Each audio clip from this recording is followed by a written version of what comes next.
The silk and wool stockings that I knit over a year ago now are nice and toasty warm, even if I haven't darned the hole that is in one of them. But I wanted something a little bit more appropriate to wear indoors and on warmer days. Especially now that I'm close to finishing my Victorian lounge outfit, I wanted some stockings that would work with wearing the rest of that ensemble. I've been lucky enough for the past few weeks to acquire antique hand knit cotton stockings, and I wanted to use those as a basis for knitting my own version. What was interesting to me is that both of these antique pairs of stockings that I have seemed very similar in their construction. You have a picot hem at the top, followed by a section of lace work.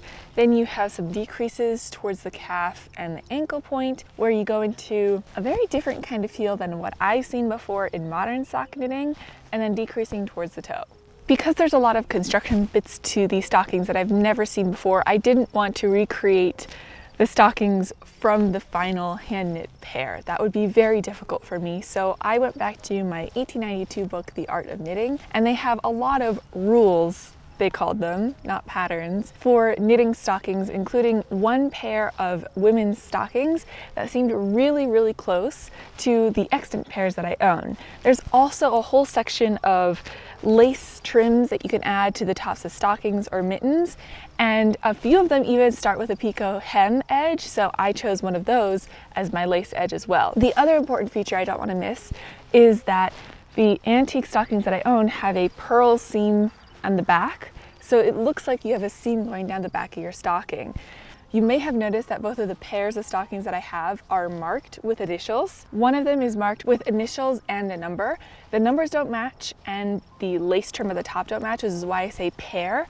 That was sold to me as a pair, but I don't think it's actually a pair of stockings. I think they're two separate stockings. The other pair also is marked with initials, but this one's done in beading, which is something I've never seen before. The pattern or recipe has an option for marking your stockings, but they recommend that you do it by taking your chart of your letters or numbers that you want to mark your stockings with, and instead of knitting flat over those sections, and you knit those in purl stitches. So you create ridges where instead maybe you would have cross-stitched or worked color work or put the beads, and then that way you are able to read letters or numbers on your stocking. So I've taken the original pattern from 1892, added a few of my own details and translations to try to make it a little bit more clear, and written up a pattern that anyone can use. The link will be down in the description. I'll also have the free link to the original pattern that I used, as well as the lace trim that I used, so if you want to interpret it yourself, you can. All I did was translate it to what I think is a little bit more understandable modern terms and put together a lace chart. I also added the option to input your own measurements around the top of your calf, your ankle, and the length of your stocking,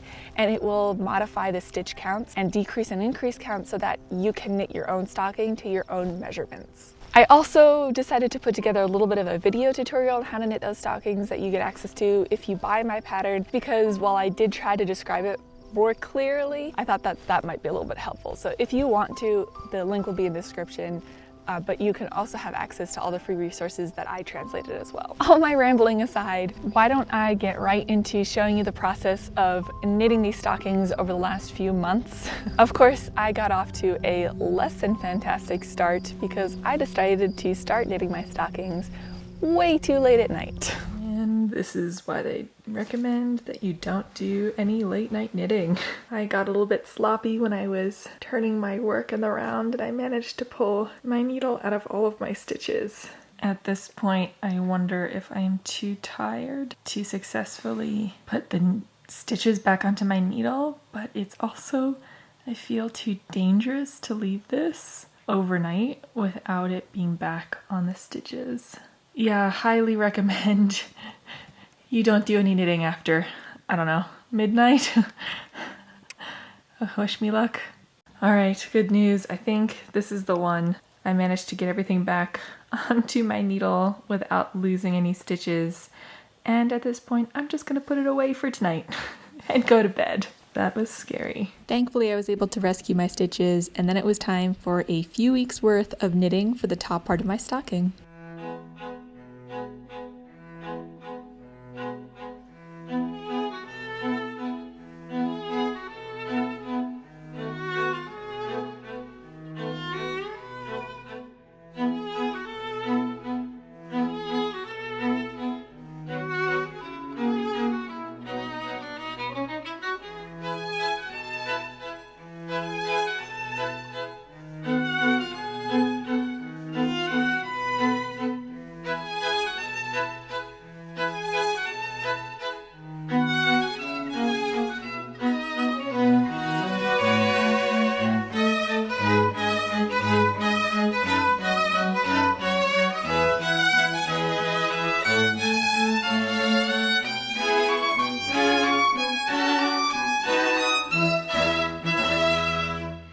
Sometimes when I'm knitting on double pointed needles, I'll put the one that I'm not currently using in just a random place mindlessly when I get up. And I just sat back down and I could not for the life of me find where I had put the needle. It wasn't in the work, it wasn't in the ball yarn, it wasn't in the pillow. Sometimes I'll just stab it into the pillow. Sometimes I'll put it into my pants that I'm wearing or my shirt. I just found it. I guess that's another place where I'll have to start checking is my own hair. I am getting so close to the decreasing portion of these stockings. I only have like 1.5 inches to go, but I'm just running out of steam a little bit. I'm getting tired of all this straight stockinette. So I think I'm gonna go maybe motivate myself by sitting outside in the beautiful sunlight.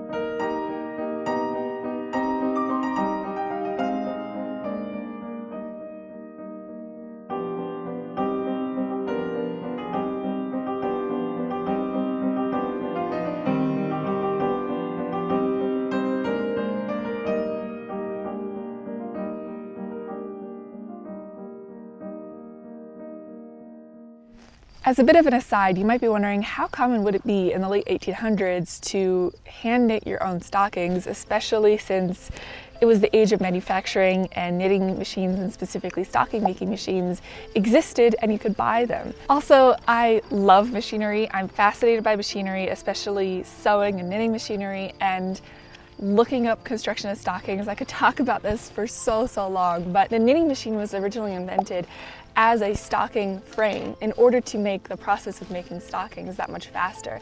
It was invented in the 1500s, which is hundreds of years before the sewing machine, and it is so fascinating because stocking knitters at the time, professional ones, could knit between 2 and 3 pairs of stockings every week. But with the addition of the stocking frame, that could go up to 25 to 30 pairs of stockings a week. So it was an incredible improvement in productivity. Of course, because I love all of this machinery so much, I have been keeping an eye out for quite some time, and I did something a little bit sneaky on the side, and I got something which I will be sharing in more detail later. But if you want to know more about it in the meantime, feel free to check it out on my Patreon page. I have a post up there of more detail on the new machine that I bought. For the stockings I made, I needed to knit 12 inches straight at the top, and then it was time to do the decreases from the calf towards the ankle. Here you can see from a side profile view once I was done with, I think it was 19 decreases and then 4 more inches of knitting for the ankle area.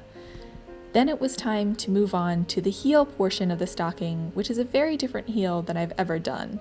The first part was to do the heel flap, which is similar to other heels that I've knit for other socks in the past.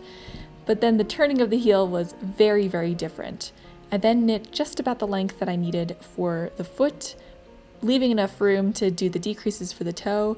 I pulled it all tight at the tip, and my stocking was finished. I had finished my first stocking.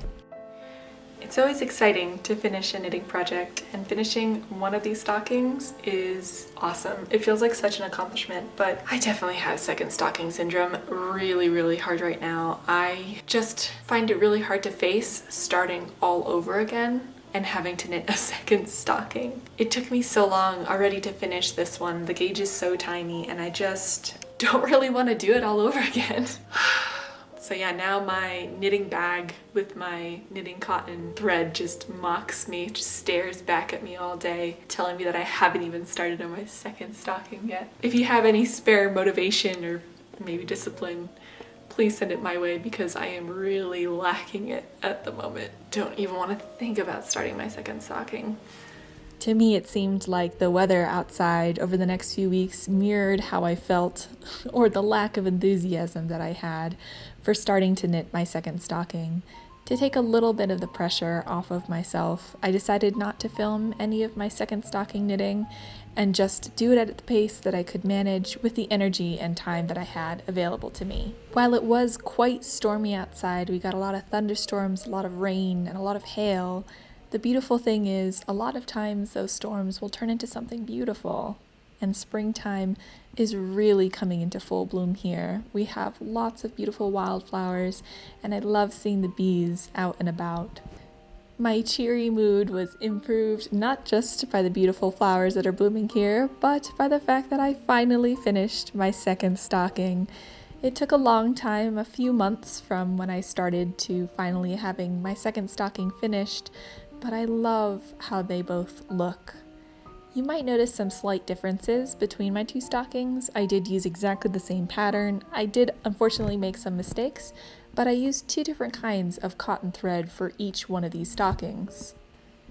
I used Aunt Lydia's number 10 crochet thread and Knit Picks Curio number 10, and I highly prefer Knit Picks Curio number 10 because even though you aren't getting quite as much of a solid color in your stitches, it's a little bit more see-through, it is so much easier for me to put on. The first stocking that I'm putting on here is the one that I used Aunt Lydia's crochet cotton thread for, and it is so stiff and so tight. And after looking up some of the technicalities of the way that this yarn is produced, I believe it's an S-twist or a Z-twist yarn, and the way that I knit, it means that the stocking spirals. So you can see me here struggling to straighten out the stocking once it's on my leg because the seam always ends up crooked on this stocking. I love the color and I really love how this stocking looks, but I really prefer Knit Picks Curio number 10 cotton thread to make my stocking. Even though I hit the exact same gauge on my second stocking as I did on my first, I find it so much easier to put this stocking on. I find that the cotton just melds around my foot much nicer, and it isn't quite so tight around the ankle and the heel. It's just a much more comfortable stocking overall, and I prefer how the lace looks made out of this cotton yarn as well. It also doesn't twist on me, so I don't have as much of a problem with the seam staying straight in the back of this stocking, which is another huge plus. I find it much easier to wear this one. So I personally prefer this second stocking much better than the first. What better way to celebrate wearing my new cotton stockings than to frolic about a little bit in my undergarments in the beautiful spring weather.